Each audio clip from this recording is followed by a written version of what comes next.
looking to connect a region of over 600 cultural bridges between our lands.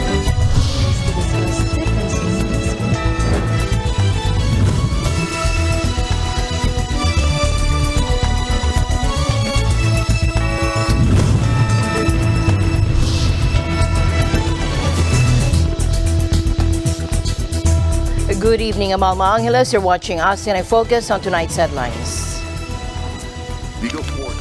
At the U.S. Indo-Pacific Conference 2023 held by CSIS, Senator Bill Hagerty from Tennessee delivered a compelling speech on the significance of the Indo-Pacific region and the role of the U.S. In a recent international trade forum organized by the Department of Trade and Industry, President Marcos Jr. expressed confidence in the Philippines' commitment to being a reliable partner on the global stage.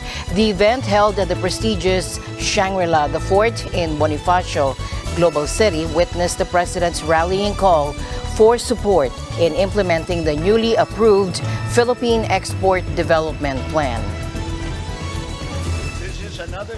In a move poised to transform trade dynamics across the Asia-Pacific region, the Regional Comprehensive Economic Partnership Agreement has garnered widespread attention, with 15 participating countries, including influential economies such as China, Japan, and South Korea.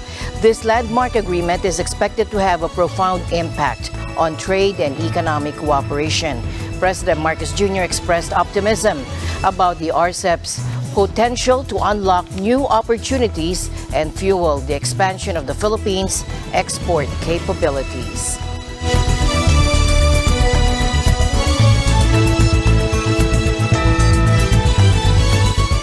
First, we have breaking news from South Korea today. The country's military has announced a successful retrieval of a large section of a crashed North Korean space rocket from the seabed after a complex salvage operation that lasted for 15 days. North Korea's attempt to launch its first military spy satellite on May 31st ended in failure as the rocket and its payload plunged into the sea shortly after takeoff.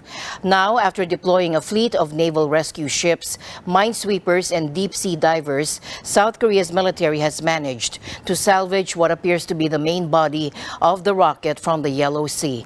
The salvage wreckage, retrieved from a depth of approximately 75 meters or 250 feet, is set to undergo detailed analysis by specialized institutions such as the National Agency for Defense Development, according to the Joint Chiefs of Staff. Images released by Seoul's Defense Ministry revealed a long white barrel-like metal structure with the word Chonma written on it. This could possibly be a shorter form of the rocket's official name, Cholima-1, which takes inspiration from a mythical winged horse often featured in Pyongyang's propaganda. The May 31 launch, deemed a violation of UN resolutions, drew strong criticism from the US, South Korea, and Japan. Analysts believe there is technological overlap between the development of intercontinental ballistic missiles and space launch capabilities. Now, during his visit to the Zaporizhzhia nuclear power plant, the International Atomic Energy Agency Director General Rafael Grossi expressed his serious concerns about the current situation. He emphasized that the consequences of the situation are real and must be addressed. Grossi acknowledged that measures are being taken to stabilize the situation, indicating that efforts are underway to address the challenges. I would say there are two elements, basically. On the one hand, we can see that the situation is serious, the consequences are there, and they are real. At the same time, there are measures that are being taken to stabilize the situation. I was explained this, and this is something that is ongoing, I would say. When asked about the agreement, Grossi explained that it is a political commitment that was established and solidified at the Security Council. Well, what we have is a political commitment. It's a political agreement because which was crystallized at the Security Council. Having a legal agreement would be unrealistic at this point because, as you know, there are no peace or ceasefire negotiations between the sides. But what we managed to have is a solemn political agreement. And as far as the concrete ways to achieve it, one is what the gentleman was referring to, the will of the sides. But there is also a very important thing, which is the presence of the IAEA here. As you know, ISAMS, the permanent mission of the IAEA here, is supposed and is going to be monitoring this and informing the international community about it. Of course, we are not a military force, we are not an international police, but as I like to say, we have the power of the pen, like you. We write, we tell the world what is happening. The IAEA chief said that it was extremely difficult to plan the mission and to obtain the necessary agreements to come to the plant. Well, I must say it was extremely difficult. The planning of the mission, obtaining the necessary agreements to come here. Until a few hours ago, I was not sure whether I would be able to come here and visit the plant. And of course, this is a result of the increased tensions in the area. But as I always said, the IAEA is not going anywhere. The IAEA will stay here, and I will be returning here, hopefully very soon. Thank you very much. In the face of ongoing lava eruptions from Mayon volcano in Albay, more than 20,000 individuals residing near the volcano have made the decision to relocate to safer areas, according to the latest report from the National Disaster Risk Reduction and Management Council.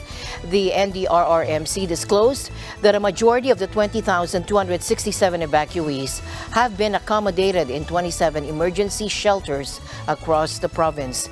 Families residing within the 6-kilometer radius danger zone of Mayon were instructed to evacuate their homes following the issuance of Alert Level 3 by the Philippine Institute of Volcanology and Seismology. The unrest of Mayon has impacted approximately 38,391 people thus far, with officials cautioning that the volcanic activity could persist for several months. Fortunately, there have been no reported injuries or fatalities as a result of the volcano's recent activities. To aid affected residents, the government has allocated 57.6 million pesos in assistance funds, demonstrating its commitment to supporting those impacted by the volcanic unrest. Kung nakita niyo yung sa briefing, those figures are dependent on how long that the evacuees will have to stay in the evacuation centers. At marami tayong mga issue tungkol nga kailangan gamitin ulit yung mga eskwelahan na ginamit natin ng evacuation centers. Simple lang naman yung cash assistance. The only thing that when it came to cash assistance na yesterday, dahil nag-usap nga kami ni Governor Lagban at sinasabi niya, maganda, meron tayong mga food products, meron tayong mga hygiene kits, ganun, na binibigay, meron tayong mga naitutulong, meron tayong evacuation center. But it comes to the time, iba-ibang pangangailangan ng bawat pamilya na hindi naman nasasama doon sa assistance na binibigay natin. Yung pinag-iisipan natin, yung iba maraming anak, yung iba wala. Yung iba may inaalagaan na lolo o lola, kailangan ng gamot, kailangan namang magpatingin sa doktor. So all of these things have to be included. So nung tinitingnan ko nga, kaya sinasabi ko, yung binibigay na mga figures, sabi ko, wag na muna ipakita sa akin kung ilang piso ang nagastos natin. Ang tignan natin ay kung gaano karami ang pamilya na nakaramdam ng tulong natin at gaano pa karami ang hindi pa nakakaramdam ng tulong natin. Kaya yun ang kailangan natin pag-aralan na mabuti. Kailangan tignan ninyo ano ba problema para maayos natin kung ano yung problema nila. And if it takes cash, then that's good, well and good. But if sometimes it's not cash, matagal namin pinag-usapan, anong gagawin natin sa mga bata na hindi nakakapag-aral, na walang ginagawa. These are other issues that are basically not quantifiable, but they are important. The issues of mental health of those children, even the parents. Today at the U.S. Indo-Pacific Conference 2023 held by CSIS, Senator Bill Hagerty from Tennessee delivered a compelling speech on the significance of the Indo-Pacific region and the role of the U.S. Let's take a closer look at his remarks. Senator Hagerty emphasized the region's immense influence, with half of the world's population and 60% of the world's GDP residing in the Indo-Pacific. He highlighted the region's central role in shaping not only its own destiny, but also the world's. If you go forward to the 21st century, the Indo-Pacific region has emerged as the epicenter of global opportunities. It's also the epicenter of global challenges. So this conference is truly timely important to have today. If you think about it, the region represents half of the world's population, 60% of the world's GDP. It's no exaggeration to say that the Indo-Pacific region is going to continue to play a very central role in what happens not only in the region but in the entire world. In addition to its clear global influence, the Indo-Pacific continues to be a major driver of advanced technology and economic progress. America's economic involvement in the region forms the cornerstone of our engagement with the Indo-Pacific. As a lifelong businessman and a staunch advocate for fair and reciprocal trade, I firmly believe that the economic engagement is essential for fostering growth, for raising living standards, and for enhancing regional stability. And it's because of this that it's critically important for the United States, ASEAN countries, and Quad nations to deepen our economic integration, to encourage greater investment in ways that are mutually beneficial, that reward high standards, and promote free markets. As we heard there, the senator stressed the importance of economic integration, encouraging greater investment and collaboration between the U.S., ASEAN countries, and Quad nations. He also highlighted the need to diversify supply chains to avoid vulnerabilities exposed during events like the COVID-19 pandemic and geopolitical tensions. Again, let's listen in. Think about what happened during the COVID-19 pandemic, the instability that we're seeing in the Taiwan Strait, Russia's unjustified invasion of the Ukraine, and China's use of economic coercion.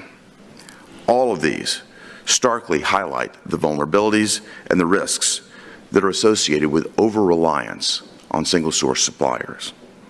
These examples underscore just how critical it is that we diversify crucial supply chains, and that we need to make certain that disruptions in one part of the world don't lead to widespread economic hardships elsewhere. Now, Senator Hagerty underscored the significance of energy security and the need for collaboration between the U.S., ASEAN nations, and Quad partners to promote innovative solutions and ensure a stable energy supply. Similarly, energy security is a very pressing concern that demands our immediate attention. Many countries in the region, especially our friends in ASEAN, have growing populations who seek to have deeper trade and technological engagement. And practically all of the countries in the Indo-Pacific region face severe challenges when it comes to energy security. The Quad has roughly 6 leader-track working groups and 7 minister-level working groups on a variety of subjects, including critical and emerging technologies, infrastructure, vaccines, and space. Now, given the significant disruptions to regional and global energy markets that we've seen in recent years, the Quad needs a working group dedicated to energy security. And the United States, with its cutting-edge technologies and expertise in a diverse range of reliable and cost-effective energy sources, is very well positioned to collaborate with ASEAN nations and our Quad partners to develop innovative solutions and to promote energy security. The senator also emphasized the importance of building strong partnership and upholding principles such as sovereignty, transparency, and the rule of law. Again, let's listen in. At the same time, the U.S. and ASEAN should continue to develop and refine a comprehensive framework for promoting peace, stability, and prosperity throughout the region.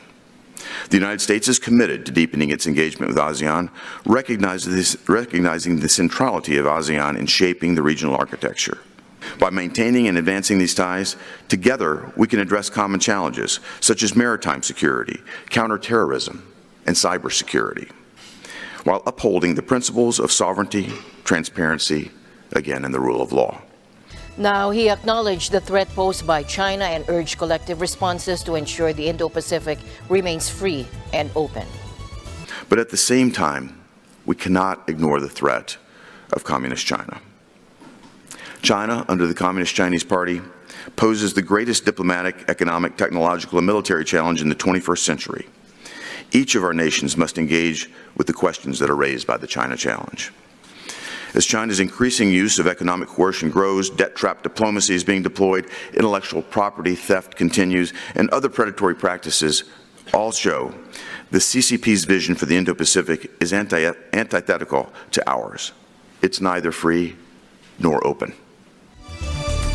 Now, in the energy security session, Ambassador Osius and Senator Haggerty discussed the complexities of transitioning to cleaner fuels and the importance of a diverse energy mix. Ambassador Osius highlighted the argument that the transition to cleaner fuels, especially in Asia, is not feasible without incorporating gas as part of the energy mix. He referenced the Philippines' past decision to purchase a small nuclear reactor, emphasizing the need for a complex and diversified energy approach rather than a simple reliance on renewables alone. Let's listen in. When President Marcos was here, he announced the purchase of a small nuclear reactor. And small, safe, the kind of reactors that are used on nuclear submarines have been used for many decades. So you're talking about a very complex energy mix, not a simple transition to renewables alone. If we could stay on this for just a moment longer, I'd like to bring in a very parochial perspective because I'm from Tennessee. And Tennessee is the home of both Oak Ridge National Laboratory and the Tennessee Valley Authority, which is the largest utility in the nation. We have very forward-thinking people in our state about small modular reactors. The expertise on nuclear is outstanding there, and we have a great energy to see just the type of activity that you're describing throughout the country. We've got to make it happen here first, and we're working on that right now in Tennessee. Clinch River is the site where we'll have a small modular reactor. It's in progress right now. There's one being built in Canada, but I think that, again, the United States, from a technology standpoint, can be a real leader here. And finding partners, whether it be in the Philippines or other parts of the world, is going to be vitally important. And I think we need to really build upon and leverage that technological advantage. And as you say, Ted, we've had great and long experience of safely working with nuclear. This can be done. In a recent international trade forum organized by the Department of Trade and Industry, President Marcos Jr. expressed confidence in the Philippines' commitment to being a reliable partner on the global stage. The event, held at the Shangri-La, the Fort in Bonifacio Global City, witnessed the President's rallying call for support in implementing the newly approved Philippine Export Development Plan, or PEDP. Call on the private sector and the entire export community to continue to invest their faith and energies and resources in the industry.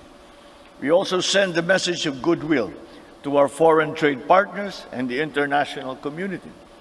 The Philippines will ever be a reliable partner. President Marcos Jr. referred to the export industry as an economic linchpin, highlighting its crucial role in the country's economic landscape.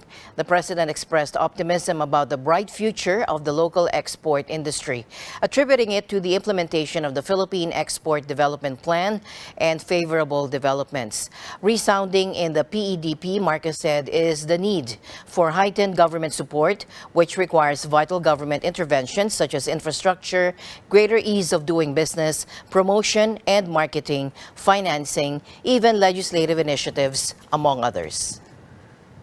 But as with any other plan, everything will come down to its effective and efficient implementation.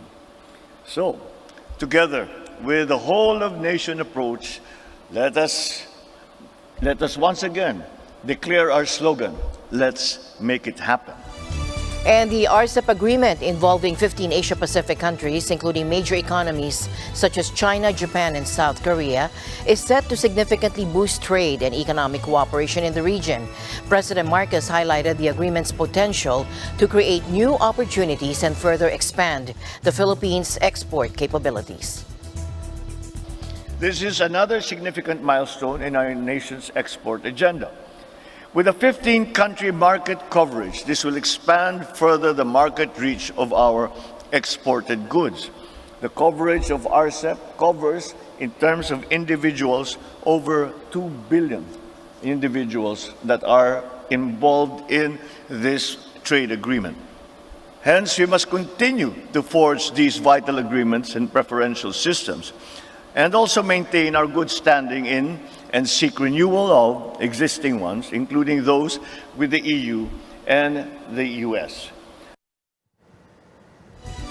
Another significant advantage of the RCEP agreement is the wider market access it provides for Philippine export products. This means increased opportunities to sell and promote goods abroad. Additionally, the agreement allows for the accumulation of raw materials across a broader coverage area and the development of liberal product-specific rules, facilitating trade and reducing transaction costs. Lower preferential rates will be applied to significant export products, including fresh fruits like papaya and durian, preserved pineapples, coffee, cacao, and chocolate. And we have an update on the Philippines' trade and investment strategies. The country is actively pursuing more free trade agreements and aims to renew its generalized scheme of Preferences Plus or GSP Plus with the EU. These efforts are aimed at expanding trade and investment opportunities for the nation. During the Philippine Economic Briefing held in Singapore, Secretary Arsenio Balisacan of the National Economic and Development Authority highlighted the importance of these initiatives in generating more job opportunities for the country's rapidly growing labor force. His marching order to us is to expand the opportunities for trade, for partnerships with other countries. Because one thing that he noticed was that among our ASEAN, our dynamic neighbors, the Philippines has the lowest number of bilateral, trade relationships or multilateral. So what the president wants is to rapidly expand that. And so, it's really our push is really to get the economy, to open up the economy aggressively, because to us in the economic team, there is no other way of improving the quality of employment than getting a major push in the investment. Secretary Balisacan emphasized that attracting additional investments and maximizing trade prospects through bilateral agreements with various markets worldwide would significantly contribute to elevating the country's growth potential. And this move aims to achieve a growth rate of 6.5 to 8%, surpassing the current 6%. Because unemployment rate is very low, just like in the developed countries, but the quality of the employment is below par. It's not enough to generate poverty reduction on a sustained basis. So we need to get those investments to complement a rapidly growing labor force. In addition to pursuing free trade agreements and renewing the generalized scheme of Preferences Plus with the EU, the Philippine government has set its sights on increasing private sector participation in public infrastructure projects.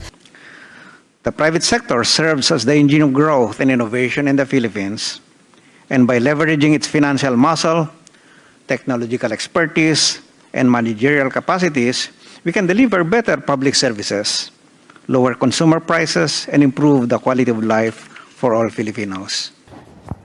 Secretary Balisacan emphasized the government's commitment to providing more opportunities for the private sector to contribute to public infrastructure development. As the Metro Manila subway project progresses, preparations are already underway to involve the private sector in the operation and maintenance aspects of the project. Yeah, the private sector can also operate, maintain, rehabilitate public infrastructure, providing public services. For example, we are moving to a PPP for the maintenance and operations of our airports, starting with the main gateway, the Naya Airport, the regional airports. We're also at the same time now, while we are building the subway, we are actually already now working on the possible PPP for the maintenance and operations of that subway. As my usual habit, I'd like to end the day on a positive note. Let's encourage and build each other up so that no one is left behind. And that's it for tonight's broadcast. I'm Alma Angeles. Stay in the news because we live in extraordinary times. Good night.